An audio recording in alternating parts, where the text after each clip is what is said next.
നമുക്കിന്ന് നമ്മുടെ English speaking practice continue ചെയ്യാം. വാട്ട് ഡിഡ് എന്ന് തുടങ്ങുന്ന ഇംഗ്ലീഷ് ക്വസ്റ്റ്യൻസ് ആണ് നമ്മൾ ഇന്ന് പ്രാക്ടീസ് ചെയ്യുന്നത്. ഞാൻ ആദ്യം ഒരു മലയാളം സെൻറ്റൻസ് പറയാം, പിന്നെ കുറച്ച് സമയം തരും. എന്തിനാണെന്നോ ആലോചിക്കാൻ. അപ്പോൾ എന്താണ് അതിൻ്റെ ഇംഗ്ലീഷ് ട്രാൻസ്ലേഷൻ എന്ന് ആലോചിച്ച് വയ്ക്കുക.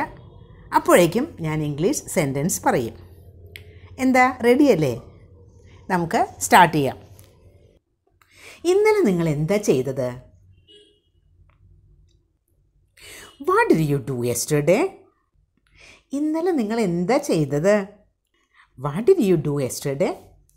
ഇന്നലെ എന്താ അവൻ സംസാരിച്ചത്? What did he talk about yesterday? ഇന്നലെ അവൻ എന്തിനെക്കുറിച്ചാണ് സംസാരിച്ചത്? What did he talk about yesterday? എന്താ നീ അവനോട് പറഞ്ഞത്? What did you tell him? നീ എന്താ അവനോട് പറഞ്ഞേ? What did you tell him? എന്താ നീ രാവിലെ കഴിച്ചത്? What did you eat this morning? എന്താ ഇന്ന് രാവിലെ നീ കഴിച്ചത്? What did you eat this morning? എന്താ അവൾ നിന്നോട് പറഞ്ഞത്?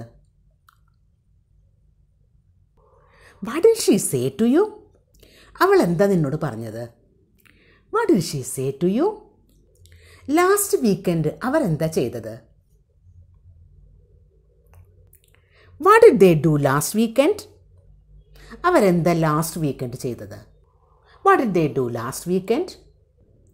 എന്താ അവൾ ഈ മൂവിയെപ്പറ്റി വിചാരിക്കുന്നത്?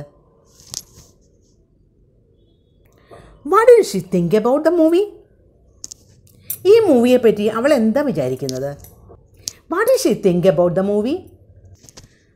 ആ മൂവിയെപ്പറ്റി നിങ്ങൾ എന്താ എഴുതിയത്? What did you write about the movie? നിങ്ങൾ എന്താ ആ മൂവിയെപ്പറ്റി എഴുതിയത്? What did you write about the movie?